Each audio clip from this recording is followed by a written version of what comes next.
আলহামদুলিল্লাহি ওয়াকাফা ওয়াসসালামুন আলা ইবাদিহিল্লাযীনা ইসতাফা আম্মা বাদ। মুহতারাম শ্রোতা বন্ধুগণ, আমরা মানুষ হিসেবে, মানব জাতি হিসেবে আমাদের প্রত্যেকের উপর একটা দায়িত্ব আছে। সেটা হলো একমাত্র আল্লাহর ইবাদত করে যাওয়া। আল্লাহ সুবহানাহু ওয়া তাআলা কুরআন কারীমের মধ্যে বলেন, ওমা খালাকতুল জিন্না ওয়াল ইনসা ইল্লা লিয়াবুদুন। আমি কেবলমাত্র মানুষ এবং জিন জাতিকে সৃষ্টি করেছি একমাত্র আমার ইবাদত করার জন্য। তো যদি আমরা আল্লাহ পাক রব্বুল আলামিনের ইবাদত করতে যাই, তাহলে ইবাদত কিভাবে করতে হবে, কিসের মাপকাঠিতে করতে হবে, এর দলিল কি, এগুলো আসলে কি ইসলামে আছে কি না নাই, এ বিষয়ে আমাদের ধারণা থাকতে হবে, জ্ঞান থাকতে হবে। ইবাদত কবুল হওয়ার শর্ত হচ্ছে একমাত্র আল্লাহর উদ্দেশ্যে ইবাদত করা, আর কোরআন সুন্নাহ থেকে দলিল নিয়ে রাসূল সাল্লাল্লাহু আলাইহি ওয়াসাল্লামের শেখানো পদ্ধতিতে ইবাদত করা। অন্যথায় মানুষ যদি মন গড়া মতবাদ প্রতিষ্ঠা করতে চায়, মন গড়াভাবে বিভিন্ন আমল, বিভিন্ন উৎসব আয়োজন করে, তাহলে এটা ইসলাম সাপোর্ট করে না। কোনটা ইসলামে আছে, কোনটা ইসলামে নাই, কোনটা শরীয়ত সম্মত, কোন কাজ শরীয়ত বহির্ভূত, এ বিষয়ে আমাদেরকে জানা থাকতে হবে, জ্ঞান থাকতে হবে।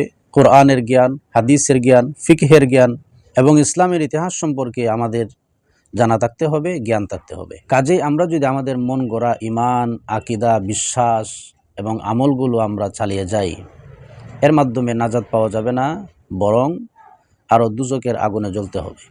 মুহতারাম শ্রোতা বন্ধুগণ, এই জ্ঞান আহরণের জন্য, এই জ্ঞান অর্জন করার জন্য, ইসলামের ইতিহাস, ফিকহ, কোরআন এবং সুন্নাহর আলোকে নিজের জীবন পরিচালনা করার জন্য এই দৃষ্টিকোণ থেকে আমি আপনাদের সামনে ধারাবাহিকভাবে কোরআন, হাদিস, ফিকহ এবং ইসলামের ইতিহাস থেকে ধারাবাহিক আলোচনা আনব।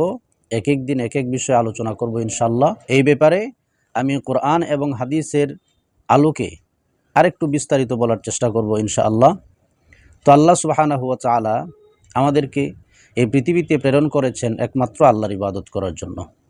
আর আল্লাহর ইবাদত কবুল হবে তখন যখন আমরা কোরআন, হাদিস এবং ফিকহের আলোকে আমাদের ইবাদত চালিয়ে যাব, একমাত্র আল্লাহর সন্তুষ্টির জন্য ইবাদত করে যাব, তখন এই ইবাদত আল্লাহ সুবহানাহু ওয়া তাআলা কবুল করে নেবেন।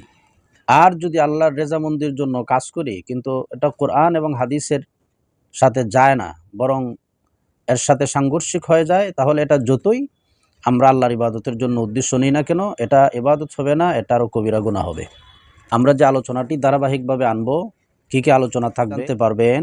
আল্লাহ, ফেরেশতা, নবী, রাসূল, জিন জাতি, বেহেশত, দুজক, কিয়ামত, আখিরাত, ইবাদত, বন্দেগী, নামাজ, রোজা, হজ, উমরাহ, যাকাত, কাফফারা, ফিতরা, ইতিকাফ, যুদ্ধ বিগ্রহ, ফরজ, ওয়াজিব, হালাল, হারাম, জায়েজ, নাজায়েজ ইত্যাদি সম্পর্কে বহু তথ্য ও নিত্য প্রয়োজনীয় মাসআলা মাসাইল। আরও জানতে পারবেন খুলাফায়ে রাশেদার যুগ, আশারায়ে মুবাশশারা ও অন্যান্য সাহাবায়ে কেরাম, তাবিঈন, ফুকাহা ও মুহাদ্দিসগণ, আসহাবে কাহাফ, বিভিন্ন জালিম শাসক ও ন্যায়পরায়ণ বাদশাহ, এরূপ অনেক অনেক বিষয়ে অসংখ্য খুঁটিনাটি প্রশ্ন উত্তর। ইবাদত বন্দেগী কবুলের জন্য শর্ত হচ্ছে সহিহ ইলম। আমাদের সমাজে আজকে দেখা যায় কোরআন আর হাদিসের নামে, ইসলামের নামে অনেক কিছুই অনেকে চালিয়ে দিচ্ছে, আর মানুষ এগুলো বুঝে না বুঝে গিলে খাচ্ছে। আমাদের করণীয় হচ্ছে আমরা কার কাছ থেকে ইলম শিখব, কে বলতেছে তার সম্পর্কে আগে জানা, সে কার অনুসারী, সে কোন দরবারের পীর, কোন মাদ্রাসার মুহাদ্দিস, কোন মাদ্রাসায় পড়ায়, কার কাছে পড়েছে, কোথায় পড়েছে, তার আদর্শ কি, সে অন্তরে কার আদর্শ লালন করে, এই সমস্ত বিষয়ে আমরা আগে জানতে হবে, তারপরে তার কাছ থেকে ইলমে দ্বীন অর্জন করা ঠিক আছে। ইলমের গুণ কি? ইলম এমন একটি শক্তি যা দিয়ে বস্তুর নিগূঢ় তত্ত্ব জানা যায়। ইলম হক ও বাতিল, ভালো ও খারাপ কাজের মধ্যে পার্থক্যকারী। ইলমের অপর নাম আলো। আলো ভরে চারদিক আলোকিত করে, তেমনি ইলম যার মধ্যে থাকে তার সামনে কল্যাণ ও কল্যাণ, সুপথ, বিপদ, ধ্বংস ও সফলতা প্রতিভাত হয়ে উঠে। ইমানের শাখাগুলোর মধ্যে ইলমও একটি শাখা।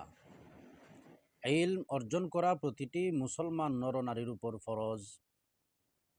রাসূল করিম সাল্লাল্লাহু আলাইহি ওয়াসাল্লাম হাদিসের মধ্যে বলেন, তলাবুল ইলমি ফরিদাতুন আলা কুল্লি মুসলিম। কতটুকু ইলম অর্জন করা দরকার, ওই পরিমাণ ইলম অর্জন করা ফরজ যতটুকু ইলম অর্জন করলে একজন মুসলমান শরীয়তের বিধি বিধান মতো চলতে পারে। ফরজ ছেড়ে দেওয়া কবিরা গুনাহ, বড় গুনাহ। যে ফরজ ছাড়ে সে ফাসেক, অস্বীকারী, কাফের। আল্লাহ তাআলা সর্বপ্রথম ইলম অর্জনের কথাই সূরা আলাকের প্রথম আয়াতে বলেছেন। আল্লাহ বলেন, ইকরা বিসমি রাব্বিকাল্লাযী খালাক। পড়ো তোমার প্রভুর নামে যিনি তোমাকে সৃষ্টি করেছেন। তার নামে পড়তে হবে যিনি আমাকে সৃষ্টি করছেন। ইলম হলো প্রকৃতপক্ষে আল্লাহ তাআলার একটি নূর, যার সম্পর্কে আল্লাহ তাআলা বলেন, ওয়াজআলনা লাহু নূরান ইয়ামশি বিহি ফিন্নাস। আমি ইলমকে এক নূর বানিয়েছি যার দ্বারা মানুষের মাঝে চলতে পারে। সূরাতুল আনআম আয়াত নং 112। এটাই ইলমে হাকিকি বা আসলে ইলম। এটাকে বাতিনি ইলমও বলা হয়। আল্লাহ তাআলা গুনাহগার নাফরমান ব্যক্তিকে এই ইলম বা নূর প্রদান করেন না। যেমন কবি তার কাব্যের এক চরণে বলেন, ফাইন্নাল ইলমা নূরুম মিন ইলাহি ওয়া নূরুল্লাহি লা ইউতা লিআসি। ইলম হলো আল্লাহ তাআলার নূর, আর আল্লাহ তাআলার এই নূর গুনাহগারকে দেওয়া হয় না। ইলম শূন্য লোক অন্ধের মতো, যার সঠিক ইলম নেই, সে হক ও বাতিলের পার্থক্য করার অনুভূতি শক্তি হারিয়ে ফেলে। আল্লাহ তাআলা আমাদের সবাইকে ইলম শিকার এবং সেমতে আমল করার সুযোগ দিন, আমিন।